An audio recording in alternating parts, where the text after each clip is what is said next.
show that ventures into the mysteries of life, as well as the hot topics of the day, either political or business.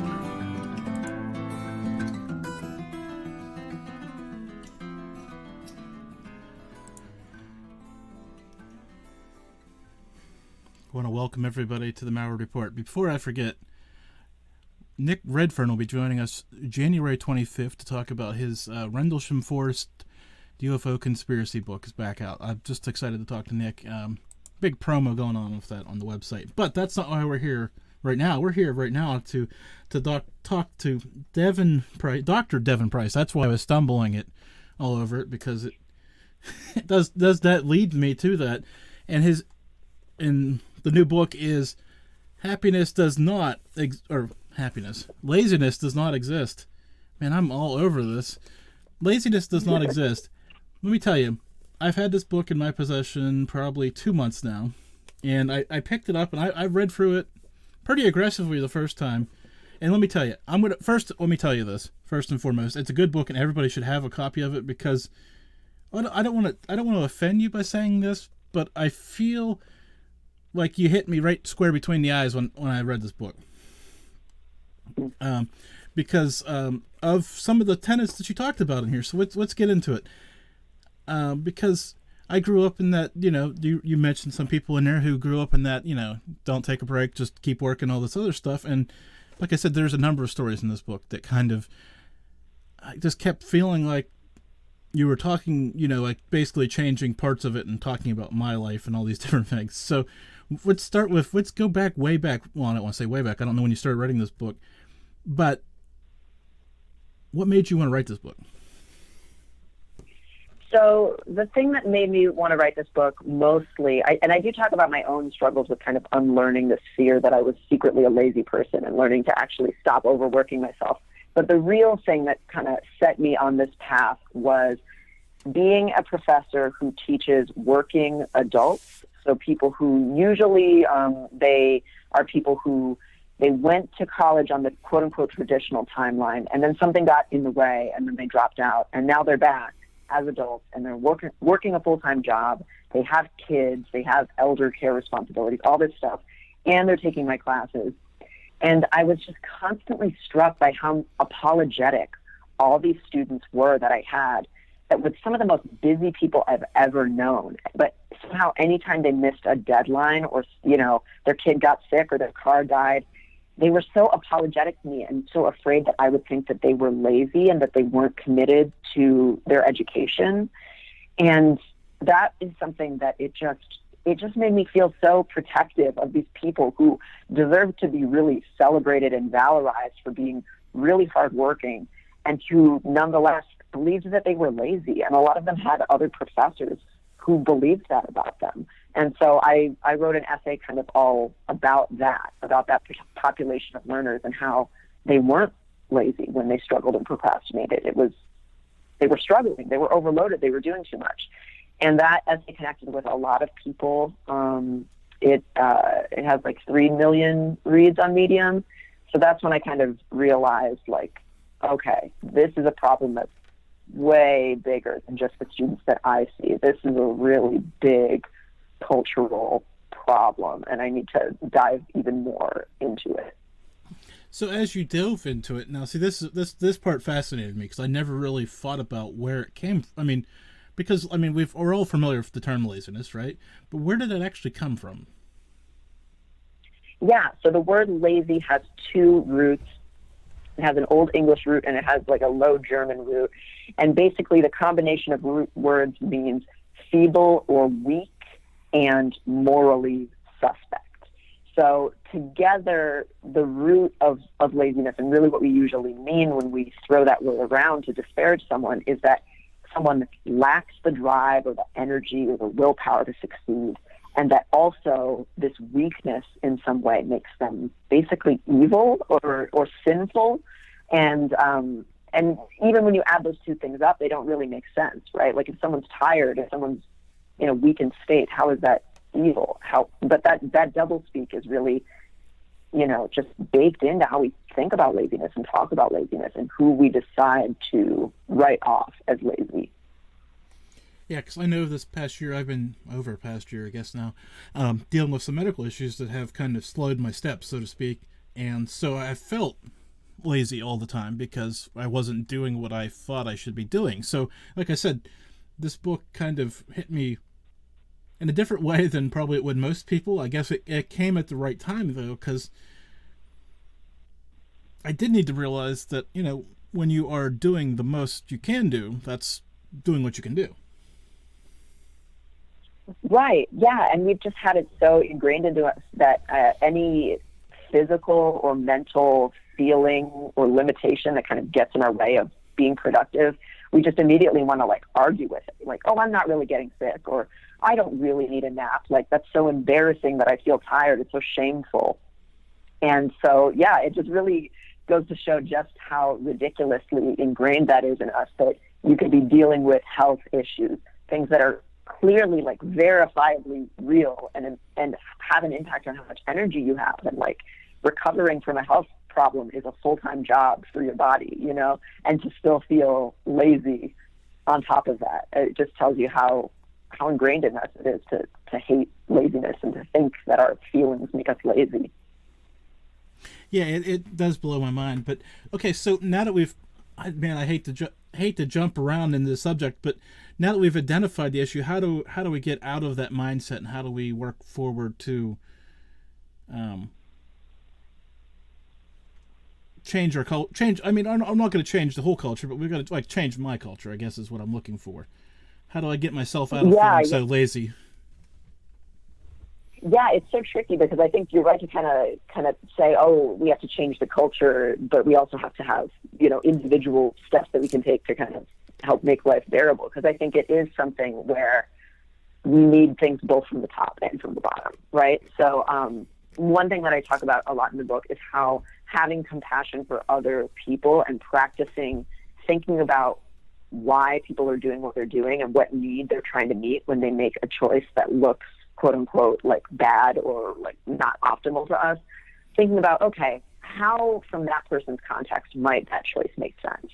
And can I have the humility to just assume that this person is doing the best with what they have available and what they need is support and not judgment? I think for a lot of us, it's way easier to practice thinking that way about other people first. And once we start extending that compassion and curiosity to other people, we kind of start getting more used to practicing it for ourselves.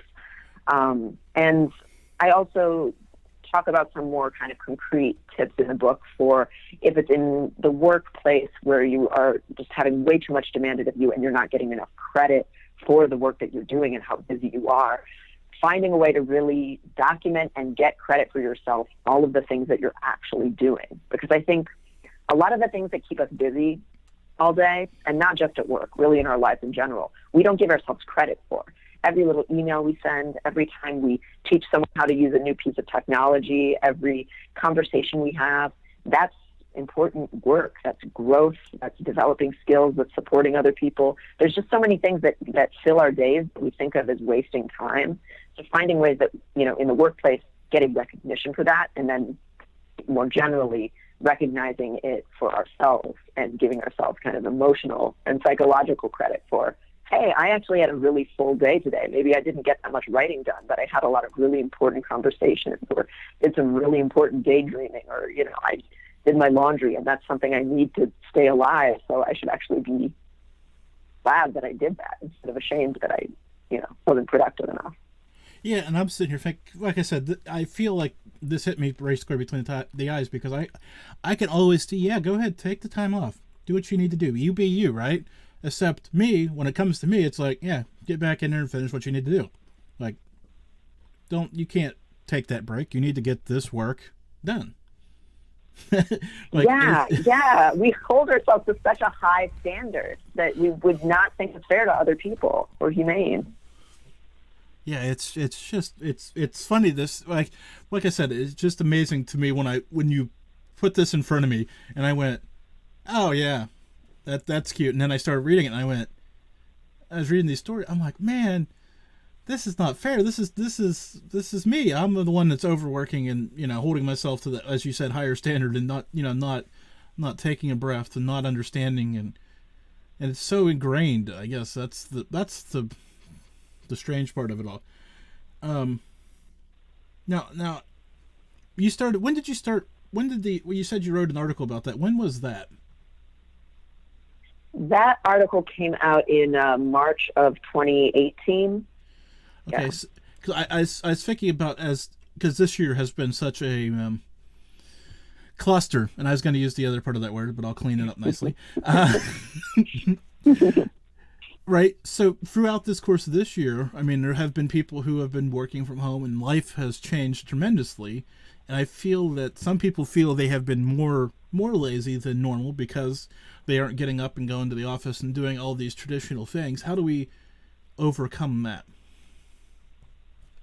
Well, the first thing that I want to say about that is even though a lot of us do feel lazier during the pandemic, it's really an illusion. Like most people are actually getting a lot more done. It's just that every waking moment could, in theory, be devoted to work or something productive. So we feel really guilty that we're like not taking advantage of the moment. This study came out in Forbes that showed that worker productivity across the U.S. was up like 40% this year. People are doing a lot more work because they don't have a commute. They're just kind of shackled to their desks at home, and all of these things.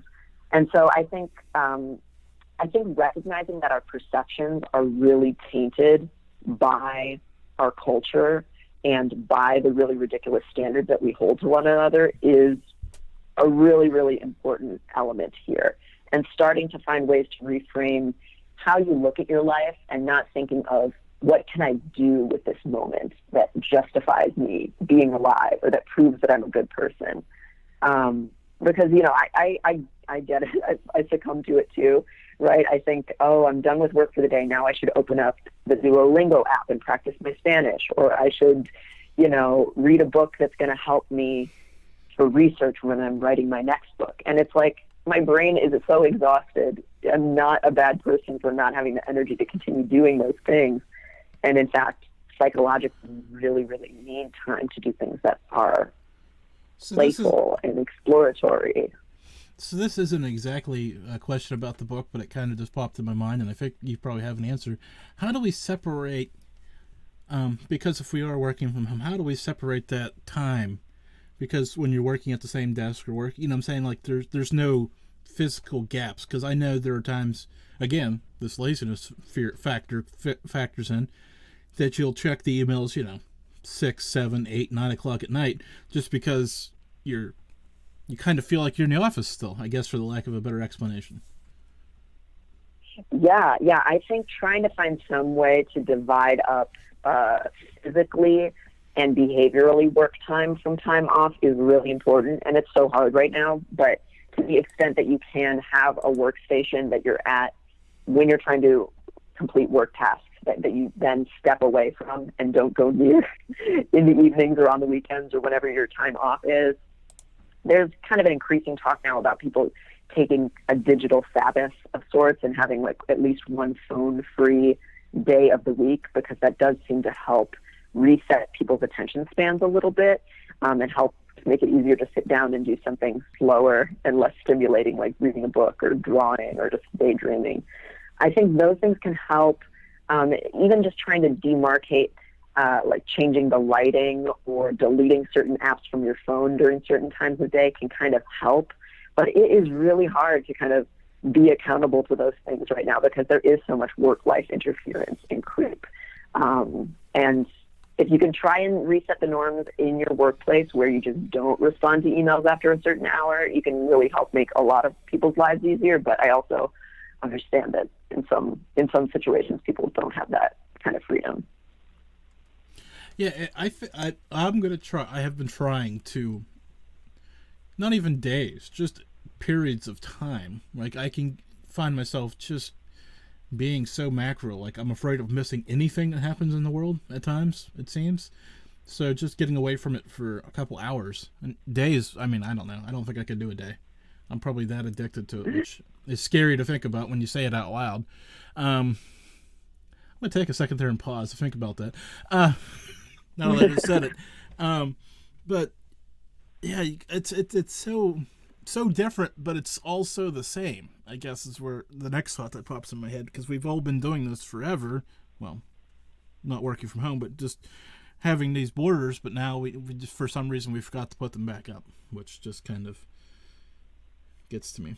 Now, I was gonna say I didn't think about this, but I seen it in the talking points, so I'm gonna go there because I don't see the connection. So I'm gonna have you fill me in here. How the laziness for lie may have helped spread the virus. Yeah. So one thing about our culture's hatred of laziness and the laziness lie, as I talk about it in the book, is this idea that we're going to blame individuals for systemic problems, right?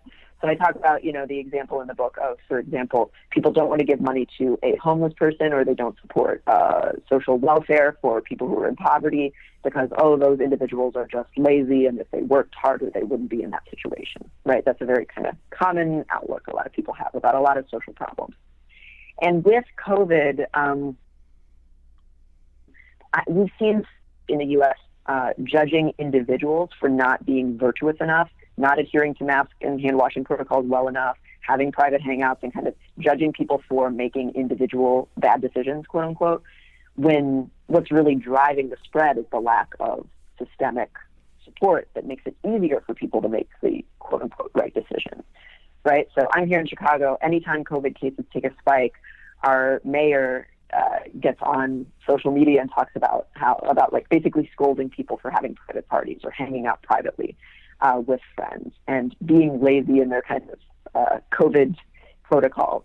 When really we can see that the spike in cases tracks with things like us not having enough testing, us still really not having any contact tracing compared to other countries, and things like when our bars and restaurants open up and people were kind of forced to go back to work.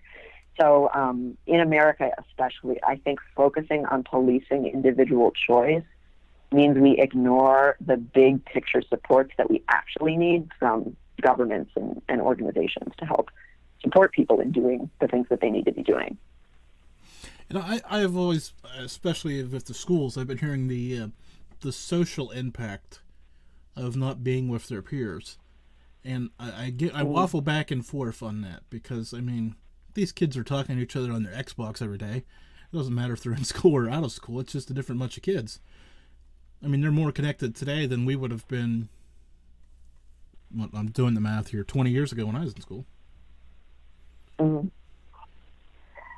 Yeah, but it is also I think I can't imagine what it would be like to be young and to be this isolated while your brain is still really socially developing. So I really can't blame any kids who have taken risks, because even though it is a public health problem and it has consequences, and I'm not, condoning it, I understand why people who don't have enough social support right now do that.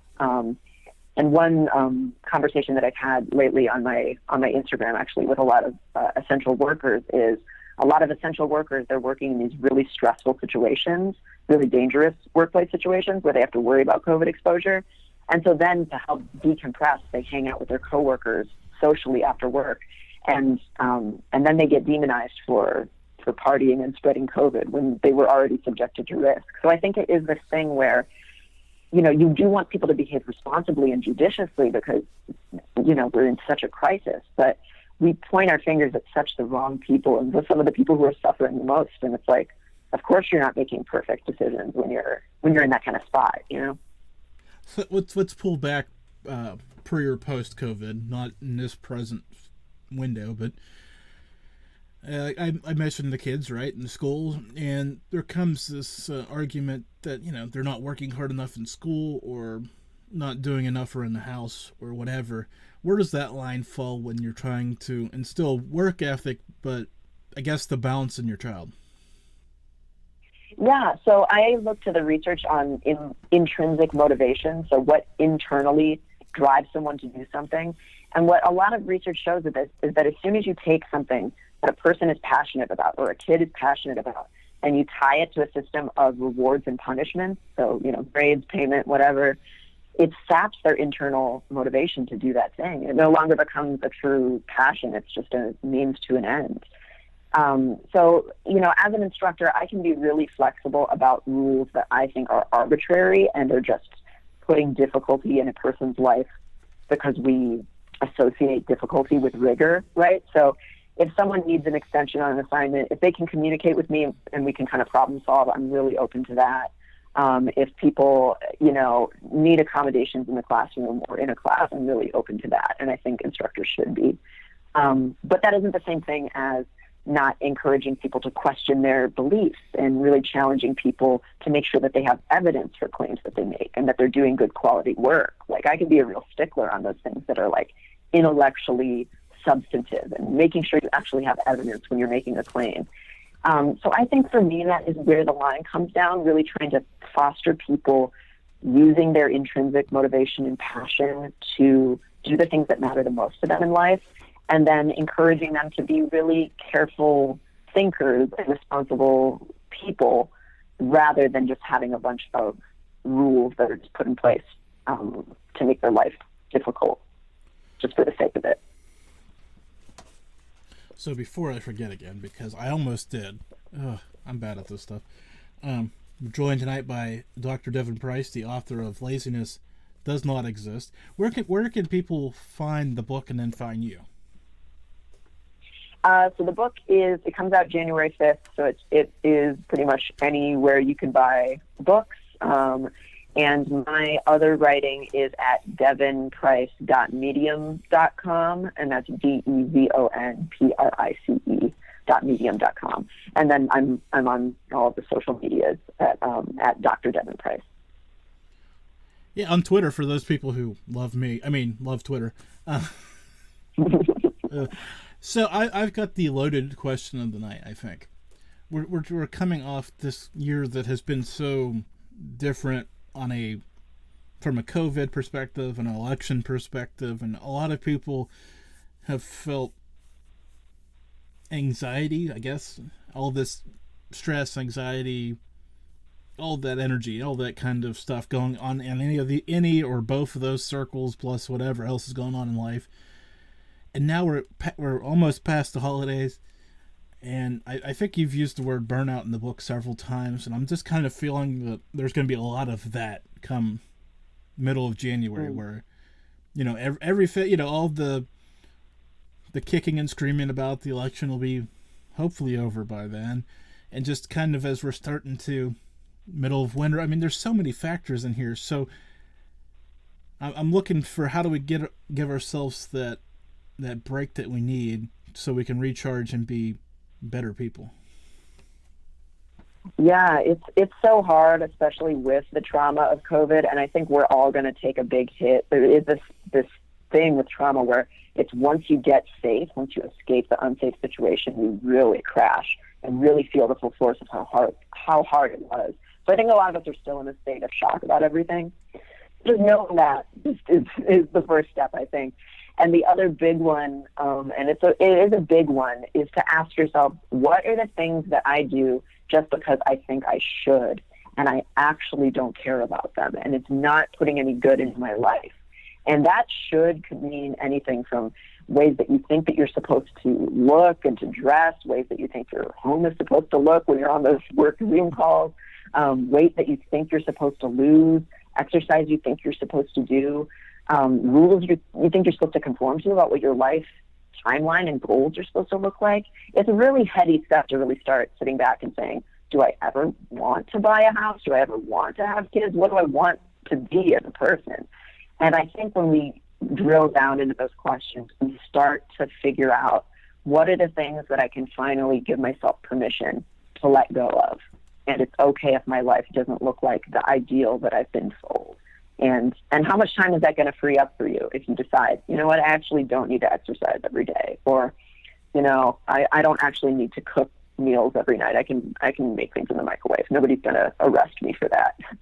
And I think that can really change a lot, but it also is a really wide-reaching question. And I know that for myself, I'm still, like, every day practically finding some new should that I've been letting guide my life more than I really wanted it to, that I have to give myself permission to kind of let drop. So let's back that up a step and work into that a little bit.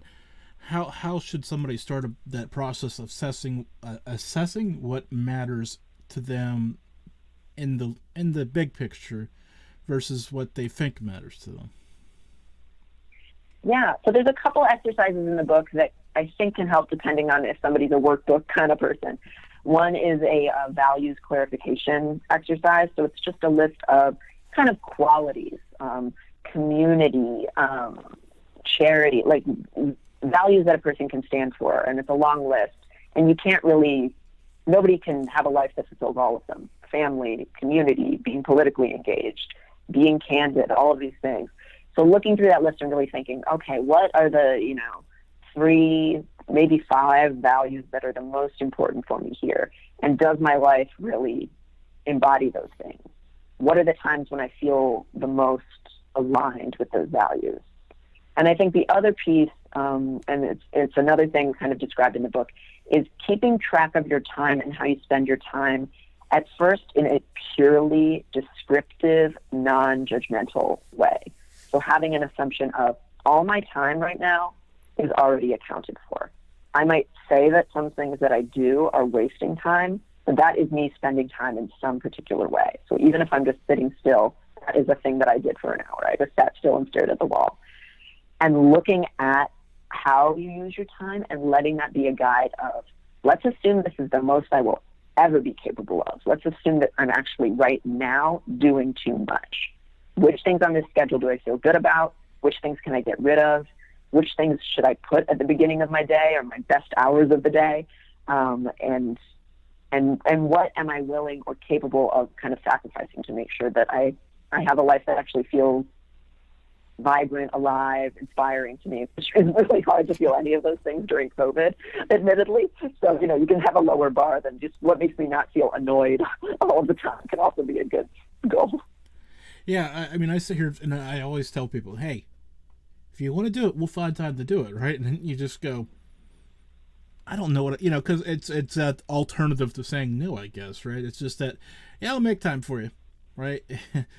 At some point, I guess that's my problem, right? At some point, I've got to tell people no, too. But that's just me rambling here for a second. So for those people out there who are going to start hearing no in the near future, ask now? Oh, wait. Get in before I learn boundaries. Oh, that's not good. Boy, I've probably said too much about myself so far, but that's okay. But like I said, through the almost 10 years of doing this show, your book has challenged me in ways that have made me feel rather uncomfortable, but I'm learning a lot from speaking to you and having read the book. So, thank you. Oh yeah, thank you so much for saying that. I'm glad it's connected with you in a also I'm sorry that it's dragging you a little bit too. That's also rough. Well, but that's a sign of something that I don't think you want somebody to pick up this book and just read it and go, oh, that was cute. Right? I don't think. Right, yeah. Yeah, I'd rather have more than that. For sure. Yeah. So I guess let's go back into this the core issue of this. Has the meaning of laziness, because you said it goes back to the Puritans, so that goes around for a while. Has the meaning changed through the years or different generations, how they've looked at it? Or are we just still kind of in that deep hatred of it, I guess, for the lack of a better word? Yeah, it's picked up a few new associations and stereotypes over time, kind of depending on who gets demonized and who gets stereotyped as lazy, depending on a particular period of time. So, around the Puritans era, someone who was lazy was just someone who wasn't contributing, quote unquote, enough to their community, right? Or someone who wasn't pious, right? They equated working hard with being a very blessed individual. And not too long after that, laziness also got really wrapped up in kind of justifying enslavement in the U.S. and kind of portraying Black enslaved people as people who needed to be worked really hard because they didn't have moral fiber and they had to be kind of taught to not be lazy. And after abolition, that also took on a slightly different flavor, but much the same thing, where to kind of keep kind of poor white laborers from joining forces with newly freed Black laborers, this message that, oh, you can't trust one another, this group is lazy, this group is trashy, all of those kinds of messages were very politically charged. And then moving into the more modern era in recent decades, laziness has been so linked to things like being fat, right? It's become an image of a lazy person is often like in political cartoons. To show that someone is intellectually lazy, the artist will draw them as fat. So it's also become about demonizing certain bodies and even ability levels. So it is just like this snowball, I think, that kind of picks up different prejudices that you roll over it, it kind of absorbs it into itself. And but at the core, it's almost always taking someone who's been really marginalized by society and then blaming them for their own exclusion and misfortune. Yeah, it's easy to say somebody is lazy, but until you've been in their shoes, you really don't know. And that's the hard part about any of these conditions we lump on somebody, because you mentioned the homeless guy, Larry, and you think about the stories about any number of stories about homeless people and how they ended up in that position, and it's just tragic. And we just assume it's because they didn't work hard enough. Right, despite the fact that if you are living on the street, it's so much work to just have to constantly lug your possessions around, find a safe place to sleep, sleeping on the freezing cold ground. If you want to get any benefits, you have to interface with all these government agencies and social workers and like be your own case manager. It's like it's a full-time job, and then people sit on you and call you lazy for it. It's really unfortunate. Yeah, it like I said, it's kind of mind-blowing when you sit back and you push pause on it and you actually think about what you're saying. It's amazing to me. And you touched on this quite a bit about compassions for other people. And like I said, I'm always willing to give people that. But is there another way I should be compassionate to people besides just saying give them their time? I think having kind of a humility which you've already talked about, kind of knowing that you're not always going to know a person's context is really important. Because I do talk a lot in the book about like, well, if someone looks lazy, maybe they're depressed, maybe they're traumatized, maybe they're dealing with racism, like all of these other things. But I always want to be really careful to not send the message that that we're entitled to a person's story, So I think kind of practicing questioning your knee-jerk reaction to people, and then also realizing, I'm never going to actually know someone's full story. Even if somebody tells me about some of the things they've been through, I'm probably only getting kind of the tip of the iceberg. So practicing being able to be both curious and compassionate, but also kind of humble and knowing you won't know the full story, I think that's also really important. So I just flipped the book open and found a page that I wrote on an indent dog ear, which is always helpful for the guy who's trying to find these things, so when he prepares his notes he can find them. Yeah, anyways, I'm so organized it makes me sick. About, I guess I'm talking about the, I'll just read it here. According to Pew, that 20% of Americans feel anxious and overloaded by how much information is available online. However, 77% say they actually like having access to that much information. That's I mean, I can see. I'm surprised that 20% isn't higher than that. There are times that I feel overloaded by the information that I have at my fingertips because it's just overwhelming, because you can literally get anything that you want to know. Yeah, and you can get so much ever-evolving information about a crisis as it's happening, and sometimes it's information that is not factual because it's still developing on the ground, or because there's lots of misinformation online, and so then you're getting all this like junk data too.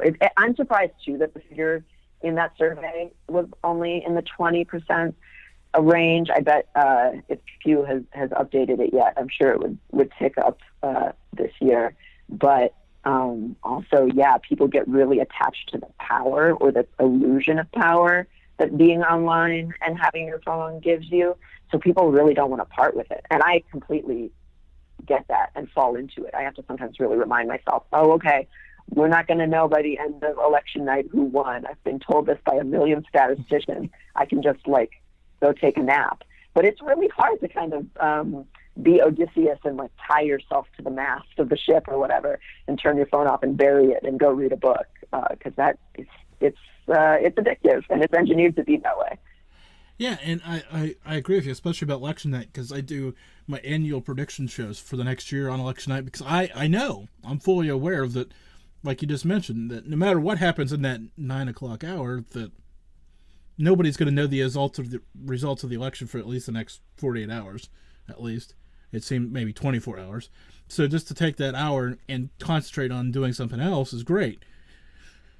But then when something breaks, news breaks, right? And we're all trying to learn as much as we can, as fast as we can. And like you said, the misinformation and the bad information and just the straight up horrible information that comes out at times. And then, like, I remember, especially when this virus started to really bubble, I was trying to get out there and learn more about it. And then it's because it was changing so fast, and you were like, so when was that information put out? You know, and then you're trying to stay up with all that, and it just became this whole, I don't know, a vicious cycle of trying, fact check the facts checks, and it really got overwhelming. Yeah, and I think it's us trying to assert control over an uncontrollable reality.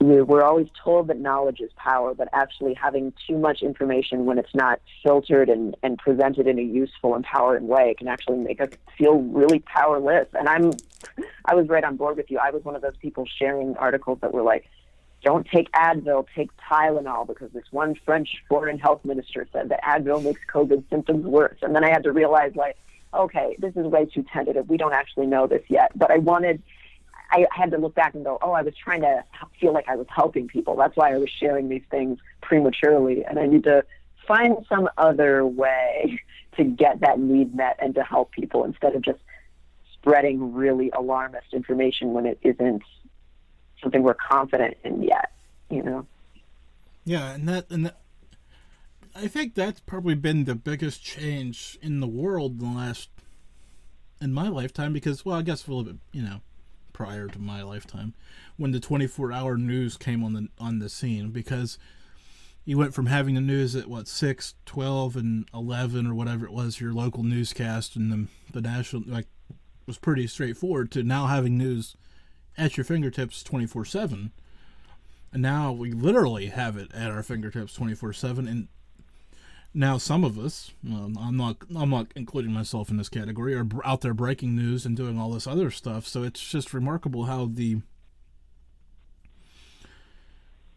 don't even know how to phrase it, how the world has changed, and how we have more control of what we get or how we get it. Well, I think we have less control on the other hand, because we're getting it so much we can't shut it off. Yeah, we're really in a time where things are divorced from context. You really don't get a sense of weight, and one fact that has very little scientific support might get way more shares than something that's supported by, like, the whole scientific community on a particular topic. And so you just really don't get a sense of what deserves my attention, what attention do I even have left to give. And I think you're exactly right to track it to the switch over to 24-hour news and then social media. They've had to fill those hours with content, which means they've had to produce a lot of news, and it gets harder and harder to know what the highlight reel is or should be. And then we just get so overwhelmed and stressed. So this one just came in here. What's the difference between laziness and procrastination? Yeah, so procrastination is something that gets equated with laziness a lot, especially in my field as an educator. But if we look at procrastination research, what we see is that if someone is putting off a task that matters to them, so they agree, like, I want to get this paper done, but I just can't seem to do it, it's usually caused by either not knowing what the first step is in the task, or not being able to really divide the task up into manageable small chunks, or it's perfectionism, just knowing that or feeling that your attempt will never be good enough, so why even start, and you just get totally paralyzed. So it's so funny that we equate procrastination with laziness, because it's almost always driven by a person really, really wanting to do well, so much so that they have trouble doing anything at all because they feel like they're not going to measure up. Yeah, it's an interesting push when it comes to that point, because I know there are things that like you said, you can't divide it. You don't know how to divide it up, or don't you know how to get to the end, or you know what the end is, but getting over that hurdle to get to where you. I'm thinking about the pottery reel, right? Where you're sitting there, you got the block of clay in front of you, and everybody sees how it looks once you get it up. This is good solid audio right here. Everybody sees how it looks when it goes up, but there's that moment of trying to get it from the big block to vase-like. And it's just fascinating to me watching those people do that. And then I try to do it, and it becomes this mess, for the lack of a better word.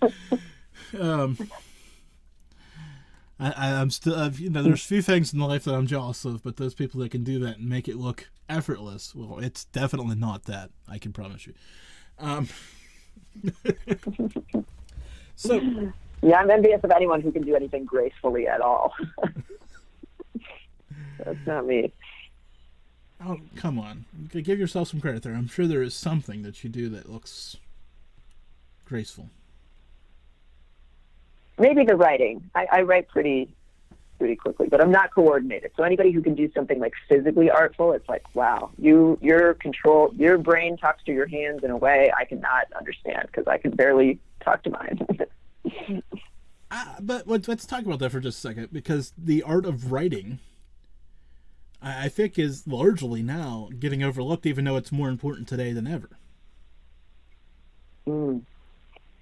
Right? Yeah. I think because the internet has made it so easy for anyone to be a writer, and we're constantly writing all the time, I think it does kind of devalue it as a craft. Absolutely. No, I'm going the other direction, though, because we're sitting here talking instead of me writing about this, right? There's that. It's so much easier to do the video, the audio, the whatever, instead of actually writing. I mean, yes, we're all writing, but I don't know if we're all writing well.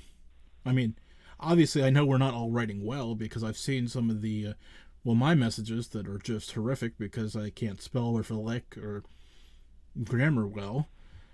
So, I mean, to write well is a skill that I don't know. I think there's great value in it, so don't discount yourself. No, yeah, you're right. And you're right that we have moved to kind of a post-literate internet society, because YouTubers are really big cultural figures. TikTok is so enormous. Even Instagram is very like video and audio driven. It's always so funny for me to hear people say that that's easier than writing, though, because anytime I try to make anything that's audio or video format, all I can do is scrutinize. Oh, I can hear an ambulance in the background. Oh, I have to edit this. It's so confusing. Whereas for me, writing feels more like instant gratification. So it's so funny how that's not most people's experience of it, and that it's easier to work in those multimedia formats.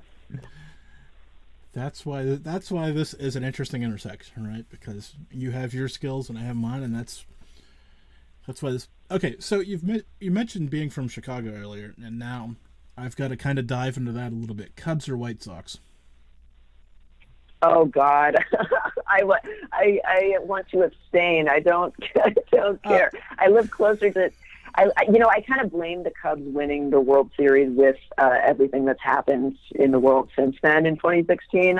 It was one of those weird, bizarre Hadron Collider opened up a new alternate universe moments. So I'll say that. I appreciate that. And now that you've mentioned that, you need to put that that needs to be the next book. Why the Cubs winning ruins the world. Toward the I don't know, you just create something and call it whatever, but I think there is something to that now that you mention it, which is just remarkable. Man, no. I would get a lot of hate if I published that. I would need to move. Well, I'll you could use my name and I'll take the hate for it. Okay, sounds like a deal. Okay, so I had to go there. Now, man, that is so, because you're right, because there's been a lot in the world that would be, if that event didn't happen, I know they're not related, but you start opening that can of worms and you go, ooh. Anyways, back to laziness before my head explodes. The next thing the other thing I had marked in the book and underlined. It's just the line which surprises me because there's a lot of great stuff around it. Is it's not your job to save the world, which there are times I don't necessarily think I'm saving the world by any stretch of the imagination, but I always do feel, yeah, I could pick that up and do that for that person, or yeah, pretty much. I guess that's the line, right? How do we? I could make that easier for somebody, or I could do that and just save them the hassle instead of, again putting more work on the plate instead of not. How do I see? Notice I'm asking these questions for me now. How do I get out of that? I mean, I guess there's always going to be that charitable aspect to it, but I guess at some point, I gotta stop feeling that way. Correct? Well, I think the way that you're talking about a lot of what you do, it does sound like you're in the right place where you're thinking about individual people and how can I lighten this person's load? How can I do something where as soon as I help someone, I really see the impact. I maybe see their gratitude or I see how it makes their life better. And I do think that's the approach to activism that is the most sustainable and mentally healthy. I think when I'm talking about it's not your job to save the world, I think I'm especially talking about when someone is just staring in the face of a huge problem like climate change, or how are we going to fix police brutality of Black people in this country, and how are we going to, some huge problem that's happening in a variety of different places and is caused by all these really big top-down factors, and a person just feeling despair because they don't even know how they could ever do something that matters in the face of it. That's a really unmotivating place to be in. It makes sense why people get emotionally to that place, especially with all the things we've been talking about with news and social media. But I think when instead of trying to solve this problem or save the world, someone says, what can I do for people in my community? Who's someone in my neighborhood that I could get to know better? Or how can I make their life easier? Or what are some changes that I want to see on my block? Those things can be taken, I think, to a more manageable scale. And it's also more, like I said, sustainable because you actually see progress being made. You can actually feel like it's worth it. And so, yes, you might still need to say no to some of those people. It sounds like you might still have a little bit of a compulsive helper thing going on. I know I do.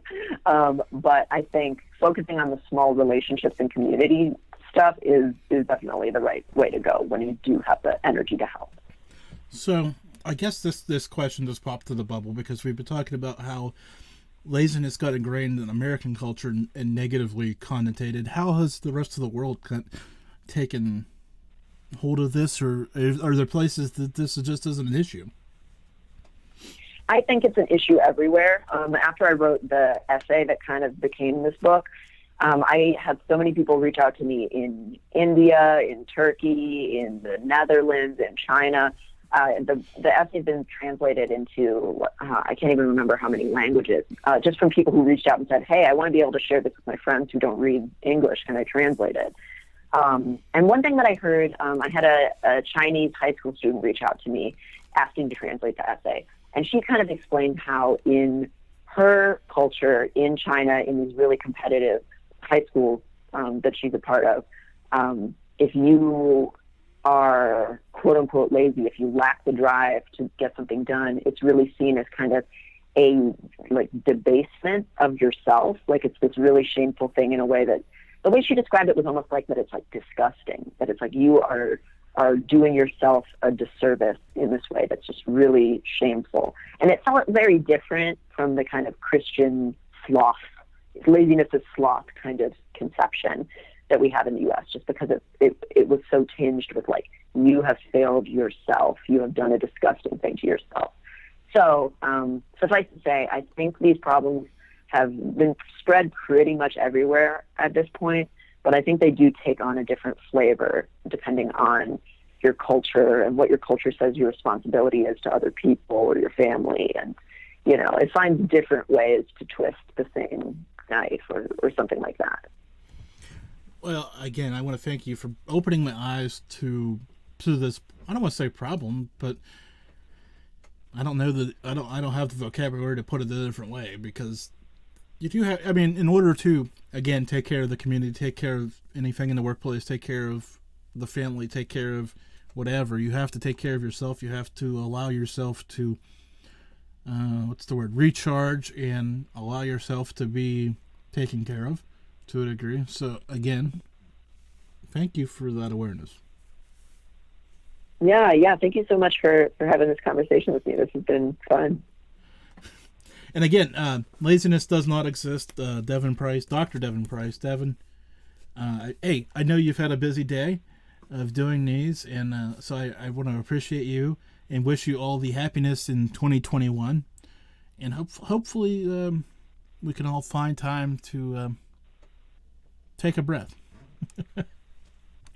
Yeah, I hope so too. Thanks for having me, and have a good, well, as good as we reasonably can be, 2021. Thanks again. Have a good night. You too. Bye. Okay. Yeah, I cut Devin short, not because he is a tremendous guest. That goes without saying. I do appreciate his work immensely. He's been doing interviews all day about this major publication coming out. I seriously, I know I don't say this about a lot of books that come through here, but buy this book and take it and read it. It's one of the it's not, like I said, it wasn't easy to read this book for me, as you guys probably have noticed throughout the course of the show.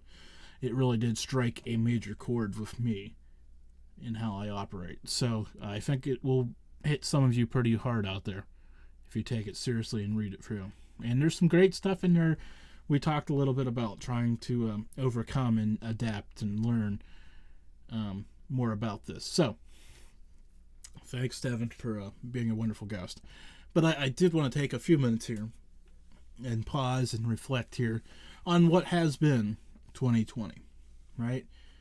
2020 has been one of those years that I don't think we've had another one like this. And I mentioned this as part of the interview about with the COVID and the election and all that has gone on with it. And then some of the stuff in my personal life, the health has still been weighing on the mind and laying on the body, so to speak, definitely all year. Started last December with the multiple surgeries and all of that, and we just kind of still have been pushing through all of that. So I just wanted to take a minute and wrap up 2020 with a time capsule of all of that stuff, right? Because it has been a year that we're not going to soon forget. And I don't know if we say that often enough. I mean, we look at 2019 and I can't really, it was just another blur. You look at 2017, 2015, you look at all those years. You go back to 2011, 2012. Been doing, 2011, right? That's when those bad boys started. And you look back and you see all the different changes, but it becomes this rapid fire blur down the line of all these different guests and all these different things and all the different things that go on in your personal life, and it just kind of goes by really fast. And between the end of the year and this book, I'm telling you, it's been amazing. It's been a very heavy week, and I'm very appreciative of the opportunities that I've had and have been given because of this program and the people in and around it through the years. I can't speak enough about all of that. So I just want to take a minute and thank everybody for that. Kind of really looking forward as well. We got, anybody that knows that I like to knows that I used to like to book out a long time. Of course, I've had Devin booked for months, and that was kind of the milestone as we flipped the counter. I've been looking forward to this for months, right? To flip into 2021. This book got here in October, right? So it's been a push, right, to get to this point. And now we're here. So now we start looking forward to 2021, right? And seeing what could be out there. And what is out there, especially show-wise, is just remarkable. There are two things that we're going to celebrate in a big way, and I don't know how or why. I know why, I guess. It just seems the thing to do.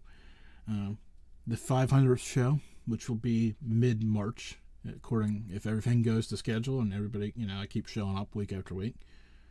I'm not sure which date that is, but mid-March, right? 500, big number. Seems like yesterday is celebrating 300, which seemed ridiculous at that time, and now it's 500. I hate those round milestone numbers. Good thing they only creep up every couple of years.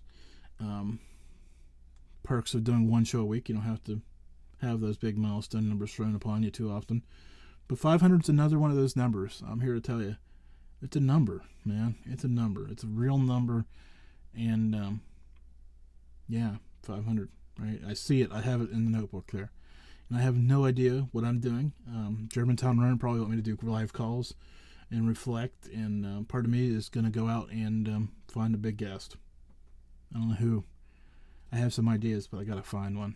I mean, that's just the thing. Like, I have some ideas of really cool people who may or may not. I mean, most of them probably won't do it, but I think it'd be really cool to go out and get somebody like that.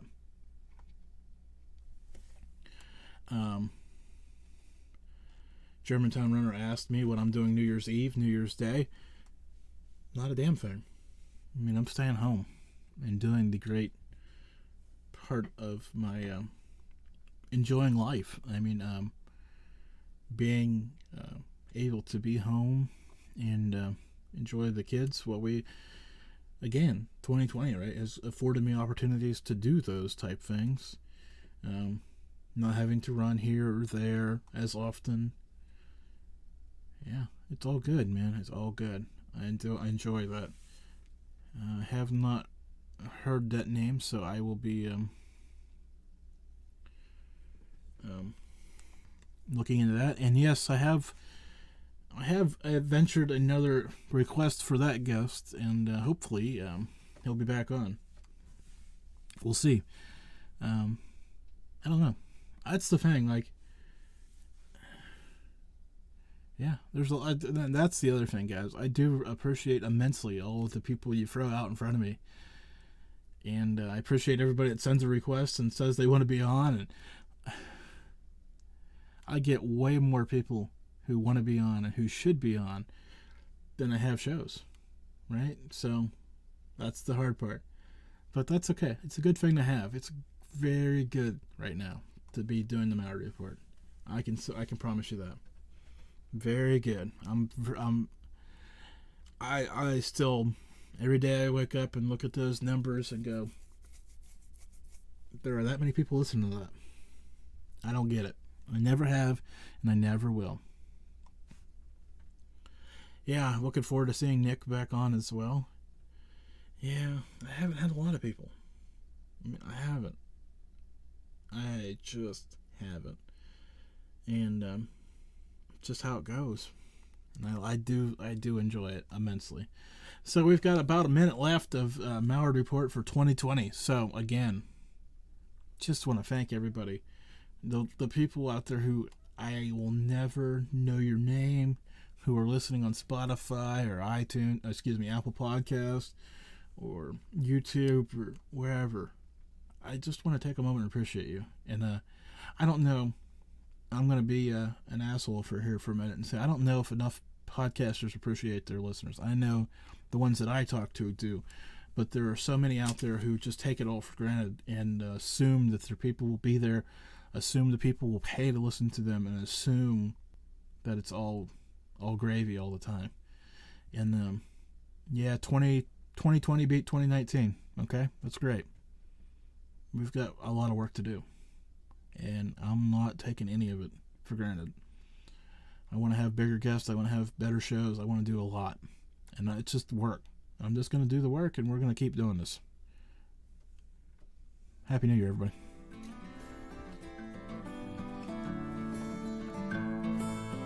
Thank you for listening to this episode of the Mallard Report. Stay tuned for details on saving money at the Duck Pond Shop. I hope you enjoyed this report. Please subscribe so that you can join us again. And if you appreciate the show, leave us some stars or a review. For more notes from this show or other great shows, check out Mallard.com. A reminder, the views and opinions of this show are those of the host and guest and do not represent any sponsors, affiliates, or any other partners of the Mallard Report. Now for your money-saving tip. Promo code Mallard at checkout of duckpondshop.com, where you can get your t-shirt, coffee mug, and other great products. That's promo code Mallard at checkout, duckpondshop.com. Until next week, stay safe and keep quacking.